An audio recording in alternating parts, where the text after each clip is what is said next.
Okay, now, how about the example your father set for you as a businessman? Because you say, like in the story we hear, you talking about, Heinz Robert talks about what he wants to do, and you talk about what you want to do, and be your own businessman like your father. How did the example of your father, how did that affect you as a businessman? That helped me in my career, because he had very good work habits. You have good work ethic.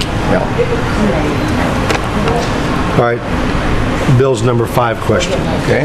The early Holocaust is seen through the eyes of a 6, 7-year-old child must have been a different perception than that which we see in a typical, in the news, historical interpretation. Can you describe what this world seemed like to you and how it affected your adult life? You were 6 or 7 years old. Well, the world seemed scary. I bet. You were always afraid something was going to happen. People were afraid to go outside, and if somebody approached you, you never knew if they would get violent. Right. So it was constant stress on everybody. And you were only 6 and then a little later 7. How real was that to you? Was it? Well, I really didn't understand it all, but it was I knew people were being nasty, and neighbors that used to be friendly acted hateful. Because they were not Jewish. Right. Wow. I can imagine it was a pretty frightening time. It was horrible. And then Carla certainly didn't help that. No. Do you feel that growing up in an abusive household made you and your brother closer, perhaps, than you might have been otherwise? Absolutely. Really? Yeah, that kind of comes out in the story that we've seen on stage. We relied on each other. Yeah. It doesn't mean we didn't fight and argue, but we were always there for each other. Yeah, yeah. Well, and just in watching the story as I've seen it, the way it's written, and the 2 times we've done the stage play, I can see that there was really, particularly in the last version of the stage play, which is the film, which is part of the reason that you and I are having this conversation right now, is the promotion of the film. And I could really see where you guys probably were really close. We were. As we got older, we got closer.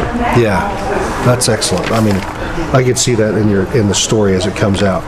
All right, this is the last question, and Bill and I had talked about this briefly just beforehand, and this was also, when I had kind of made my questions, this was also my last question, and then I might have one more just for fun.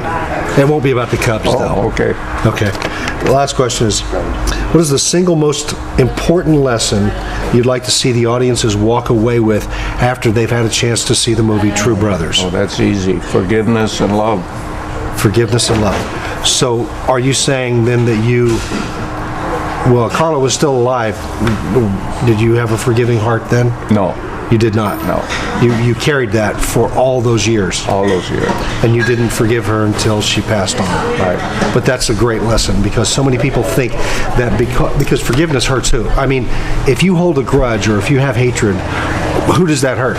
It hurts yourself. Hurts yourself, that's right. And if you can forgive in your heart, then that was a healing process that you went through. Absolutely. And then I think that when you and Tom got together to do this book in the first place, that was part of your cathartic. Yes, part of your healing process. Absolutely. Well, that was the same question I wanted to ask you, because I wanted to know what you wanted people to take from that, and forgiveness is the thing all right.